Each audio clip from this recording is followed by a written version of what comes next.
คิงแปลว่าจะใดนี่เอิ้นมาใจกรรมใจเวรคือหมู่เฮาจะใดท้องจะว่าชีวิตนี้คิงเป็นหนี้เป็นนักขนาดนะจากนี้คิงก็ใจเปิ้นตึงหมดถ้ามีคนจะมาใจให้คิงนะคิงเอาก่อน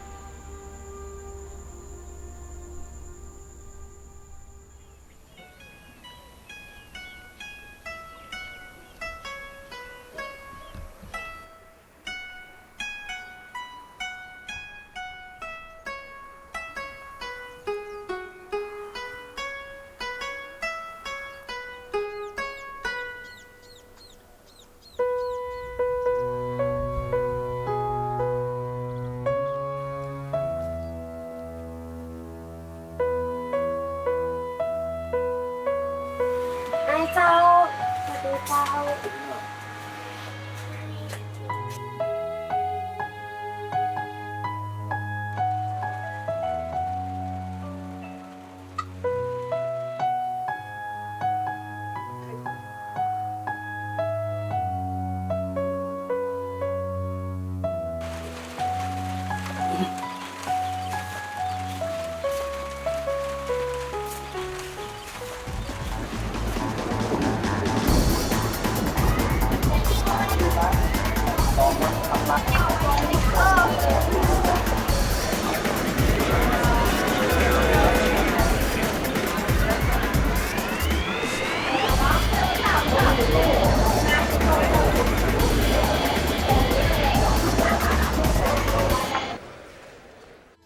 เฮ้ยไอ้ท้องไงมันเดียวนะหาขออู้สูงกว่าสักหน่อยป่ะถึงวันเนี่ยหานั่งขึ้นเราเกี่ยวกับพายุวันเนี่ยมันที่มันจะเข้ามาเนี่ยมันเป็นลางบดีบ่ฮะหัวโลกจะแตกนะเฮ้ยสมหวังกึดนักลำไปก้าพายุที่เปิ้นลือกันนะมันก็ลือไปจะเนาะแต่ว่ารัฐบาลเปิ้นให้เฮาเก็บตัวที่จะไปกลัวมันนักกลัวมันจะมาถึงบ้านเฮาเนี่ยมันก็บ่แฮงละก้าเฮ้ยแต่มันบาดใจนะอันนี้มันเป็นพายุไต้ฝุ่นนะมันแห้งขึ้นมาตั้งวันในคิงฮูก่อนเกี่ยหาอากาศเกี่ยหาประเดี๋ยวเนี่ยมันมามันใหญ่มันแห้งเหลือกูเตี้ยนะมันมาแล้วนะเดี๋ยวเนี่ยยังชาบจริงมันอยู่นะมาหานึงหมดไปขี้โกงแล้วป่ะ โอ้พี่ปะ จะฟังพลิกไปไหน จะพี่บ้านฮะ จะพลิกล่ะหาว่าไอ้น้อยให้อู้ล้างหัวสมองทิ้งหมดแล้วบ่เฮ้ย ไอ้น้อยมันอู้อ่ะมันบดีกะ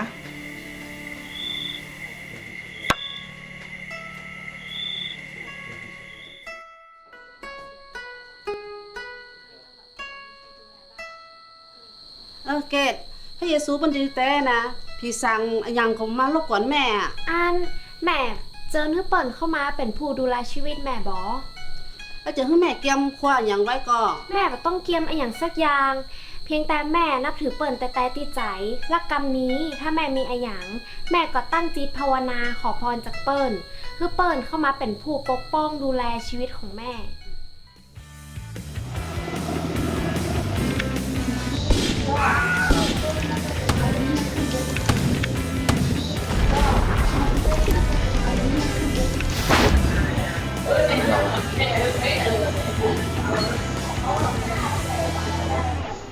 สาวนักเว้ย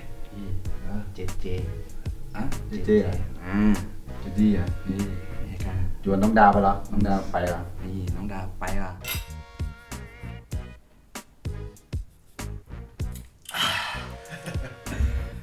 โอ้ตั้มเราเสี่ยงแล้วอ่ะกันเดียวคิงอ่ะจวนน้องดาวไปซื้อเหล้าที่หน้าปากกองครับแล้วก็แวะซื้อสไปซ์ซื้อโค้กมาฝากน้องทิพย์เป็นตัวอะไรอีกอะอะไรชวนน้องดาวไปป่ะน้องดาวเดี๋ยวไปกับไอ้ดาวไปตัวมาได้กะคิดอยู่เนี่ยนะเดี๋ยวหามากำเดียวบ่ได้อยู่นี่ครับ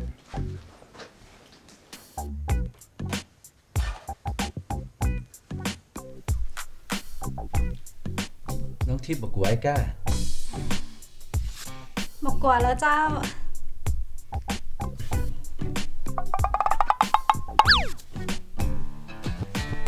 เฮ้ยนี่น้องทิพย์เคยหันโทรศัพท์รุ่นนี้ก่อนมันกำลังออกมาใหม่นะน้องทิพย์เคยได้ก่อนมาใครได้เจ้ามีใจอยู่แล้วเจ้า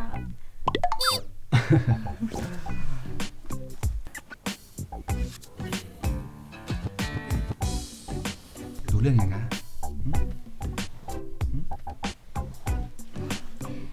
น้องขอตัวห้องน้ำกันนะเจ้า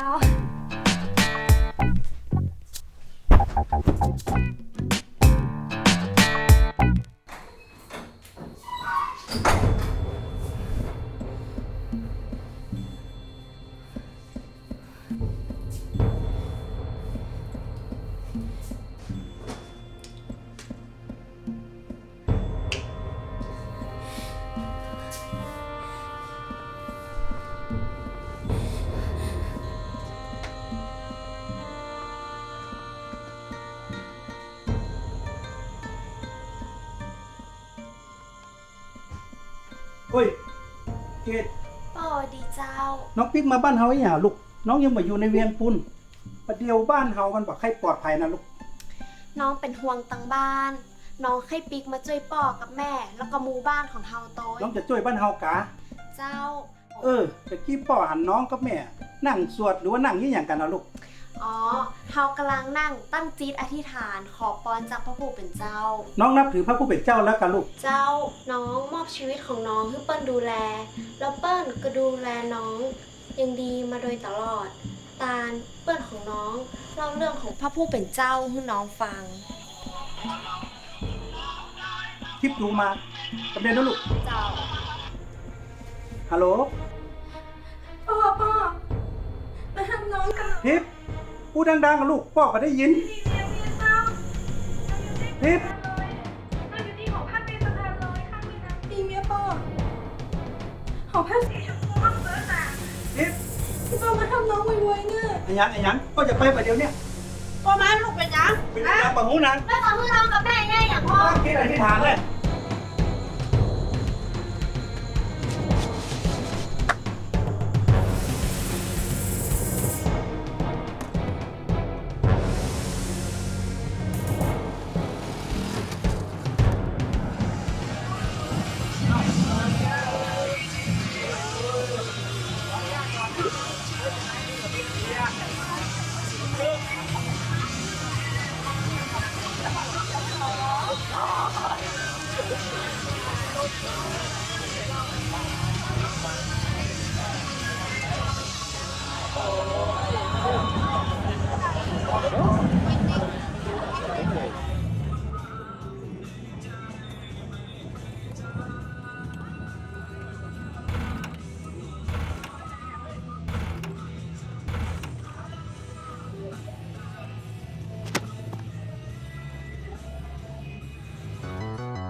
ที่อยู่เข้าห้องน้ำเมินน่ะเป็นยังก็ โอ้ไปยังอ่ะน้องทิพย์ไปไหน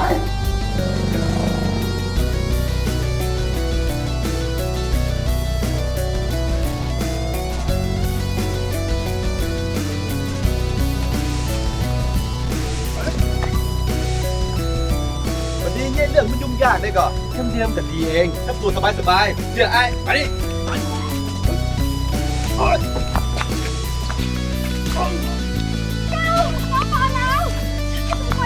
ปิ๊กไปเลยพี่ฮะปิ๊กมาสู้กับพายอย่างลูกกระจายดีกว่าแม่ล่ะผมไม่ได้พี่สาวที่รักหรอกฮะไปพี่ไปนะไป มานี่มานี่คนนี้ยุ่งกับโอ้ยโอ้ยโอ้ย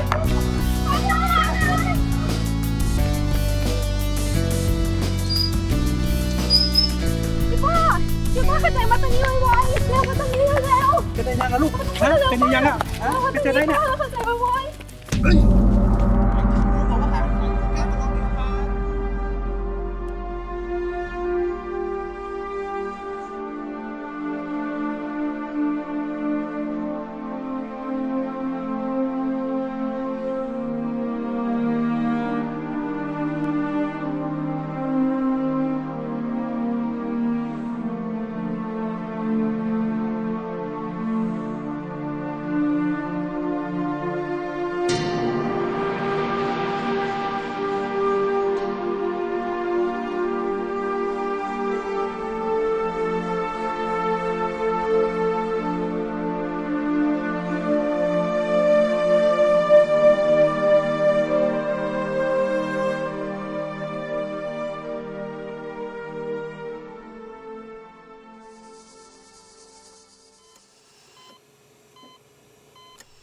เอาเฮ้ย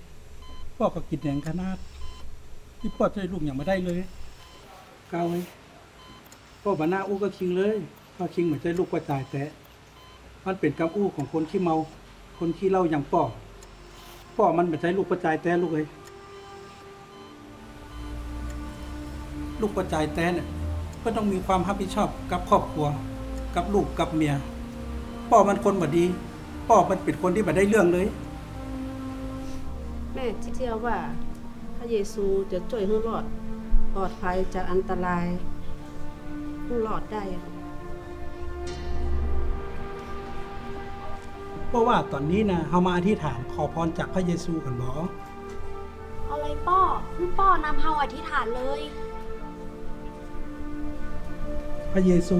หมู่เฮาขอช่วยเฮาหน่อยเน้อขอช่วยให้หมู่เฮาพ้นจากพยันตรายอันตรายต่างๆ และพายุที่กำลังจะมาเนี่ยขออย่ามาก้ำก่ายครอบครัวเฮาตัวเน้อ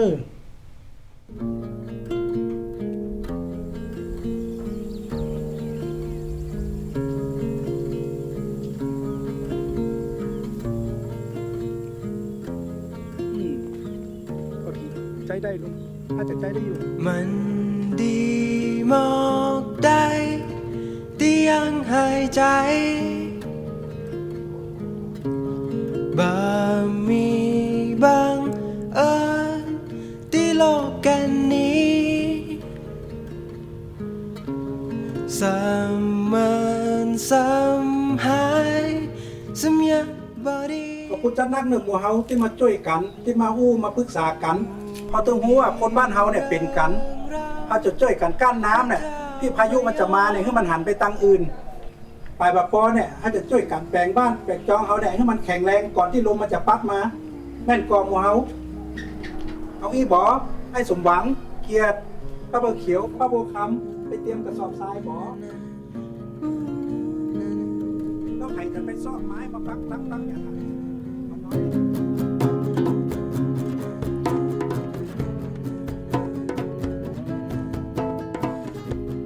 มันดีมา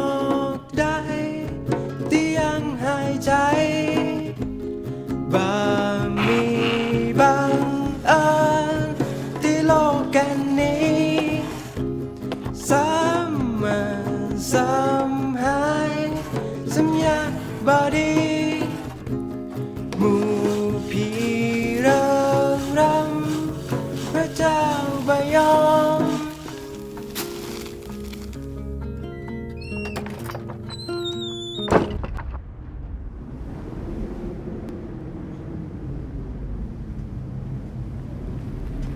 ปะท้องคิงหูก่อเฮาจะได้อยู่ตัวคนเดียวนะ ยังอ่ะ คำสอนพระผู้เป็นเจ้า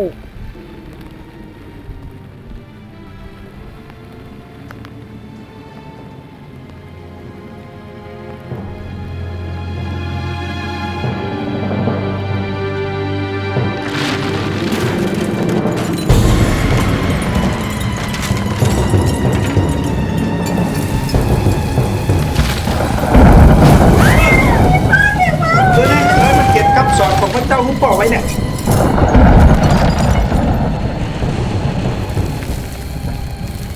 ว่าร้องอย่างใดเลยอ่ะอ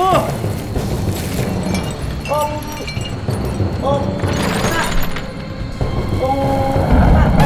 ยิ่งแม่นี่ก็เห็นคนละไม่ต้องอ่านคนเดียว องค์พระผู้เป็นเจ้าเป็นตี้กำบังเข้มแข็งของลูก ลูกบักหัว แม้ตอนที่พายุพัดกระหน่ำเข้ามาในชีวิต ลูกวางใจในพระองค์ องค์พระผู้เป็นเจ้าเราเชื่อว่าพระองค์จะปกป้องคุ้มครองหมู่เฮาที่รอดพ้นจากพยันอันตรายกู้สิ่งกู้อย่าง โอ้พระเยซูช่วยให้ปลอดภัยกันเตอ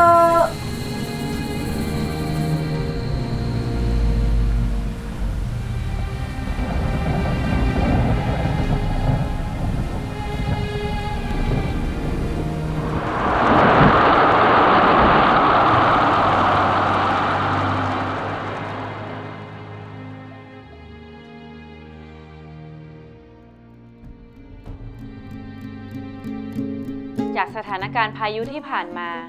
ทำให้พื้นที่ทั่วทั้งภาคเหนือของประเทศเวียดนาม ลาว และไทย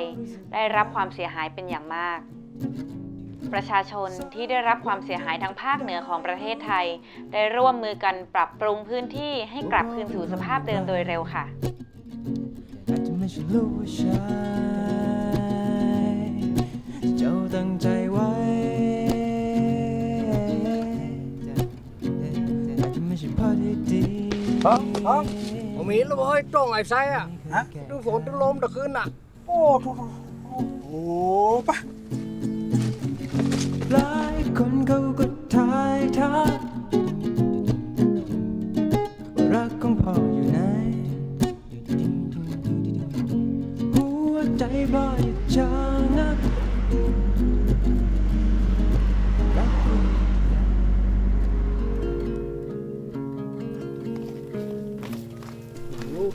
ใช้เป็นจะได้พ่องประเดี๋ยวเนี่ยหมูฮาเขามาจ่วยเนี่ยอย่างนี้แย่อย่างพ่อง กำเว้นให้อย่าตัวหาตันแล้วบ่เฮ้ย ชีวิตคนเฮานะมันต้องถูกยึดติดกับกรรมกับเวรเห็นแล้ว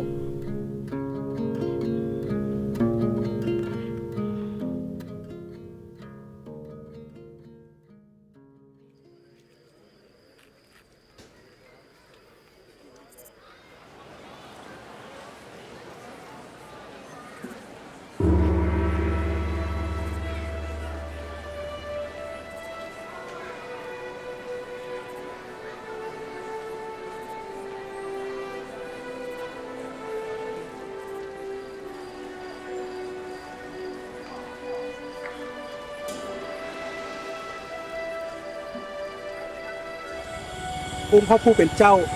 ครอบครัวเฮาขอบพระคุณที่ประทานน้ำฟ้าน้ำฝน และเมื่อครอบครัวเฮาเกี่ยวเข้าได้นัก และพ้นจากพยันตรายทั้งปวง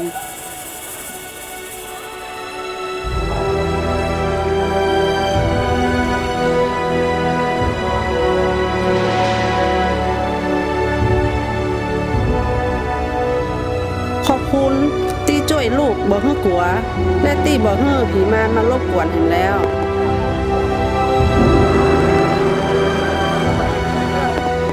ขอบคุณพระผู้เป็นเจ้าที่นำครอบครัวลูกมาฮู้จักกับพระองค์